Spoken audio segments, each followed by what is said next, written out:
Le championnat de France de football va reprendre, mais les Girondins de Bordeaux ne savent toujours pas dans quelle division ils vont jouer, sachant qu'on a plus d'entraîneurs, plus de joueurs, plus de staff, plus de community manager, plus de jardiniers, plus de centres d'entraînement, plus de centres de formation, plus de statut pro, plus de stade. On n'a plus rien. Forza à tous, c'est Snake qui kill la DNCG, même si en ce moment c'est plutôt l'inverse. Dans cette vidéo qui sera en 3 parties, je vais vous expliquer premièrement du coup la décision de la DNCG, deuxièmement ce que ça va impliquer à court et moyen terme pour le club des Girondins de Bordeaux, en gros toutes les conséquences, et troisièmement la partie la plus intéressante, donc accrochez-vous bien, je vais expliquer pourquoi en fait les Girondins jouent la montre selon la logique des choses et aussi les bruits de couloir qu'on peut entendre à droite à gauche. À mon avis, on ne connaît que la partie immergée de l'iceberg. On n'est pas au bout de nos surprises, donc n'hésite pas à mettre un pouce bleu à cette vidéo. Vous le savez, les championnats nationaux reprennent dès ce week-end, mais sans les Girondins de Bordeaux, en tout cas pour l'instant, puisque la DNCG, ce lundi 12 août 2024, a confirmé sa décision initiale de rétrograder administrativement Bordeaux en National 2. Voilà. Alors, c'est pas encore terminé puisque Bordeaux a encore des recours possibles. Ils ont d'ailleurs opté pour se battre jusqu'au bout puisque les Girondins vont saisir le CNOSF comme ça a été le cas, rappelez-vous, il y a 2 ans, ça leur avait d'ailleurs plutôt bien réussi. Ils vont saisir donc le CNOSF, c'est le comité olympique, pour obtenir une conciliation auprès de la FFF. Voilà, 2 choix, soit ils vont dire on met un avis favorable pour que vous puissiez jouer en N1 et auquel cas c'est le COMEX de la FFF qui va décider. Le CNOSF, on le rappelle, n'a absolument aucun pouvoir de décision. Mais si le CNSF met un avis défavorable, là c'est terminé, il restera évidemment le tribunal administratif en dernier recours. C'est long, c'est chiant et honnêtement on en a vraiment ras-le-bol. Officiellement on ne connaît pas les raisons de ce nouveau refus de la DNCG, mais on peut assez bien les deviner sans s'appeler Einstein. La DNCG, si elle n'a pas voulu que Bordeaux joue en 1, c'est qu'elle considère que malgré les efforts qui ont été faits du club, de la métropole, etc., elle considère que Bordeaux n'a pas le budget pour commencer et terminer sa saison 2024-2025 en National 1. Des procédures, des rappels, des contre-rappels, des recours interminables qui n'ont ni queue ni tête, à l'heure où justement le club devrait être en train de préparer sa saison sportive, même en N2, mais non, on continue de s'enfoncer un peu plus dans les abysses, on creuse un peu plus chaque jour notre tombe, même si je pense qu'il y aura une raison qui expliquerait cela, mais je la garde dans la 3e partie de cette vidéo. Mais je comprends totalement que du côté des observateurs neutres et de la majorité des gens, des supporters, etc., cette façon de faire suscite une totale incompréhension, puisque si t'es pas capable de boucler 2 fois, parce qu'on est passé 2 fois devant la NCG, 2 fois on n'est pas capable de boucler un budget de 4 millions d'euros, sachant que c'était 42 millions d'euros en Ligue 2, là on parle de 4 millions d'euros. 4 millions parce qu'on a perdu notre statut professionnel et que ça a permis de libérer tous les contrats. 4 millions d'euros, t'es pas capable. Donc à un moment donné, t'as envie de lui dire mais arrête Gérard, arrête. D'ailleurs en parlant de Gérard Lopez, je le répète, moi j'ai toujours été, on va dire, sincère. C'est-à-dire que quand il faisait son travail d'actionnaire, c'est-à-dire de nous faire rester en Ligue 2 en mettant 40 millions d'euros au pot chaque saison, je saluais le geste, même si il n'y avait pas besoin de le saluer parce qu'en fait le mec faisait juste son travail. Mais voilà, je le disais, même si c'est très mal entouré, même si il achetait des joueurs bien trop chers, même s'il a continué à endetter le club et c'est à cause de lui que le club aujourd'hui en est là. Mais voilà, quand il faisait son travail d'actionnaire qui nous faisait rester au moins en Ligue 2, bon, j'étais nuancé. Mais franchement, j'espère pour toi que les 38 millions d'euros que le club te doit, parce que tu as fait un prêt d'actionnaire pour le club, ok, maintenant on te doit de l'argent.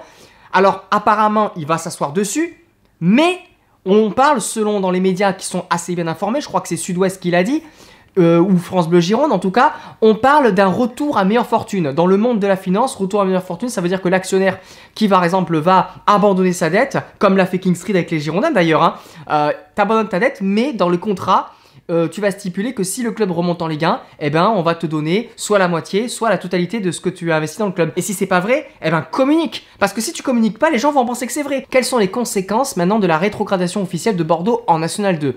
Les amis, je vais vous le dire sans mâcher mes mots, la liquidation, on y va tout droit. Je vois pas comment on pourrait maintenant sauver le club autrement. Je rappelle que liquidation, le mot fait peur, mais ne veut pas dire à la fin du club, c'est important de le dire. Ce sera la liquidation de la société professionnelle qui gère les Girondins de Bordeaux, une société appartenant évidemment à Gérard Lopez. Et après, il se démerderait avec ses dettes. Liquidation, tu repars avec ton association peut-être en créant une nouvelle entreprise aussi professionnelle pour la gérer, et tu seras épuré de toute dette. Voilà, tu n'auras plus de dette. C'est ça la liquidation judiciaire. Il faut rappeler que Bordeaux, à l'instant T en National 2, est toujours placé en redressement judiciaire. Ça veut dire que les dettes du club sont gelées de 6 à 12 mois. Que là, si quelqu'un veut racheter le club en N2, donc avec encore les dettes en redressement judiciaire pour éviter la liquidation, il faudra qu'il ait au moins 25 à 30 millions d'euros à investir. Cette somme-là, elle engloberait évidemment les dettes que le club doit, évidemment aussi le fonctionnement du club, le prix de salaire des joueurs, même si ce sera plus des salaires de fous, hein, parce que ce sera plus des contrats pro, ce sera des salaires fédéraux, mais quand même, il y aura quand même une petite masse salariale. Et encore une fois, c'est pas viable en Ligue 2. Je veux dire, un tel fonctionnement en Ligue 2, c'est pas possible.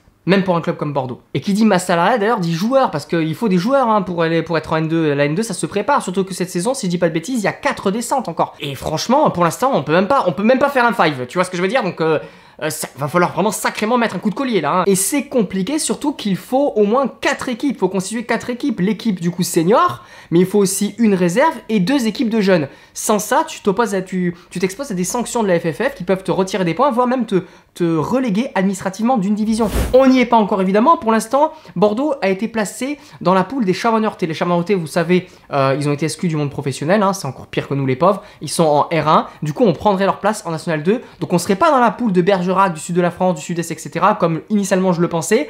Mais on va être plutôt dans la poule du centre Val-de-Loire, de la Bretagne, la Normandie, les Pays de la Loire. Plutôt voilà, centre-nord-ouest. Hein. On sera avec des équipes notamment comme Saumur, Poitiers, La Roche-sur-Yon, etc. etc. D'ailleurs, ce week-end, on devait jouer contre une équipe. Le nom est absolument imprononçable, je suis vraiment navré. Mais toujours est-il que si on joue en National 2 la saison prochaine, eh ben, il va falloir que je fasse un partenariat avec la 10. Hein, parce que là, l'autoroute à 10, on va la prendre, mais alors tous les week-ends. Hein. Du coup, avant de passer à la troisième partie de cette vidéo qui vous intéressera tous, hein, je maintiens ce que j'ai dit. Pour moi, selon mon intuition et selon ce qui est en train de se passer, je ne vois que 2 solutions pour Bordeaux. Rester en National 1 ou liquider le club et repartir de la National 3 au mieux. Préparez-vous au pire, mais, il y a un mais, parce que le pire c'est peut-être le mieux, tu vas comprendre dans la troisième partie. Je pense qu'il y a quelque chose qui est en train de se passer et je me dis que si Bordeaux insiste autant pour jouer en N1, c'est que c'est pas possible. Il y a forcément anguille sous roche. À votre avis, pourquoi Bordeaux a attendu le 6e jour sur les 7 que la DNCG octroie au club pour faire appel? Pourquoi Bordeaux a attendu le 6e jour? Le 6e jour, le soir, tard. C'est-à-dire la dernière minute pour faire appel. Alors l'appel n'a pas fonctionné, évidemment c'est le sujet de cette vidéo, hein, on reste en N2. Mais pourquoi? Sachant qu'ils ont su être rapides quand ça les arrange. Évidemment, quand ça arrange, ils sont rapides. Hein. Dès que Fenway Sport Group a d'ailleurs dit qu'ils arrêtaient les négociations avec les Girondins, rappelez-vous, très vite, le club s'est mis en redressement judiciaire et a demandé à la FFF de mettre fin à son statut professionnel afin de libérer tous les joueurs sous contrat et de se donner un maximum de chances de passer à la DNCG pour rester en N1. Merci Gérard, ça n'a servi à rien. Bref, c'est pas dans l'intérêt du club de faire ça, on est d'accord. Hein, l'intérêt du club, c'est d'aller le plus vite possible, de préparer la saison. Moi, j'ai 2 hypothèses. La première, c'est Gérard Lopez, il veut juste se venger et il veut foutre en l'air le club le maximum pour que celui qui le récupérera ait le plus de mal possible à le faire remonter. Mais encore une fois, ça me paraît vraiment une hypothèse tirée par les cheveux, limite complotiste. Et en plus de ça, il n'a aucun intérêt à faire ça. Lui, son but, c'est vraiment de vendre le club. Et même s'il doit le sous-vendre, il va le sous-vendre. Je vois pas Lopez faire une croix sur même voilà, 1 million d'euros juste par vengeance vers Vendetta. Après, voilà, chacun est libre de croire ce qu'il veut. Mais honnêtement, cette hypothèse, je la balaye. Donc il en reste qu'une seule chose. Hein. On va y revenir, évidemment. Et je pense que certains l'ont déjà deviné. Moi, je pense qu'il y a peut-être un rachat en vue. Faut savoir en plus que Gérard Lopez, il est en position de faiblesse comme jamais il l'a été depuis qu'il a racheté les Girondins. Donc là, il est un peu obligé de faire ce qu'on lui dit. Et à mon avis, Lopez, il est un peu à la botte de ce futur repreneur hypothétique qui peut-être met la pression à Lopez en lui disant « Tu vas faire durer le suspense le plus longtemps possible pour que notre affaire puisse se passer, pour que l'achat, la revente puisse se faire. Et dès que ce sera sûr qu'elle se fera, à ce moment-là, comme par hasard, devant le CNSF ou dans la FFF, Bordeaux arrivera avec les éléments qui manquaient ou le petit million qui manquait pour rester en National 1. Alors, c'est mon hypothèse, hein, je vous la partage. Hein. Le futur repreneur veut essayer de gratter la N1, et s'il gratte pas la N1, peut-être du coup que ça voudrait dire que le rachat ne se ferait pas, donc ce serait la merde, ou qu'il se fera, mais que Lopez touchera moins d'argent que si c'était fait en N1. Voilà, après ça on sait pas, hein. On sait pas les tenants et les aboutissants, encore une fois c'est juste une hypothèse. Hein. Après évidemment, on va en parler même si je n'y crois absolument pas, il y a ceux qui diront que c'est un règlement de compte envers Gérard Lopez, qui nous expliqueront que c'est une hypothèse qui s'entend, hein, que Bordeaux avait les sous, puisque c'est vrai que quand on fait la rétrospective, hein, ne pas oublier que le tribunal de commerce indépendant autorisait Bordeaux à jouer en N1, avait en tout cas conclu que Bordeaux avait le budget pour jouer en 1-1.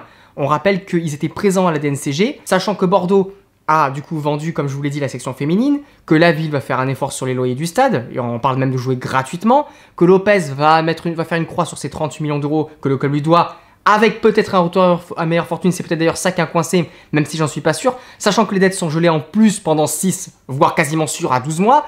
Donc si tu mets ensemble tout ça dans un petit sac, tu te demandes, même moi, je me demande pourquoi, et je me demande encore aujourd'hui pourquoi la DNCG a refusé la N1 à Bordeaux. Comme ils ont vu que Lopez était en position de faiblesse, qu'ils se sont dit que c'est le seul moyen de dégager Lopez, c'est de laisser Bordeaux en N2 pour que le club soit liquidé et qu'enfin il puisse être dégagé. Mais encore une fois, moi personnellement, je tablerai plus sur l'hypothèse de Lopez qui négocie avec un repreneur et qui essaie de gagner du temps pour que le club soit en N1, au moins pour récupérer une partie de sa mise. Voilà, ça reste mon hypothèse, je sais pas si vous êtes d'accord. Mais ça se tient quand même, ça se tient. Je suis toujours écœuré par ce qui se passe, hein. Encore une fois on perd du temps, je vois que le championnat va démarrer, que tout le monde est en train de penser à ses matchs, etc. Que tout le monde râle sur DAZN parce que apparemment ça coûte trop cher pour regarder la Ligue 1, etc. Moi j'aimerais bien avoir ces problèmes là, franchement. Le club est en péril, le club va très mal. Plus que jamais, il a besoin de votre soutien. Ne le lâchez pas. On va s'en sortir. On va se battre quoi qu'il arrive. Je me battrai pour vous proposer du super contenu la saison prochaine. Ce qui est compliqué pour moi, c'est que j'arrive pas à me projeter puisque je ne sais pas dans quelle division on va être. Donc c'est très compliqué. Mais voilà, si vous voulez me donner de la force, n'hésitez pas à rejoindre le FC Chocolatine. Et surtout, tout simplement à regarder les vidéos et à liker cette vidéo, à activer les notifications, à vous abonner. Merci à tous. Mangez de chocolatine. À très vite. On est où? On est là. Et allez Bordeaux!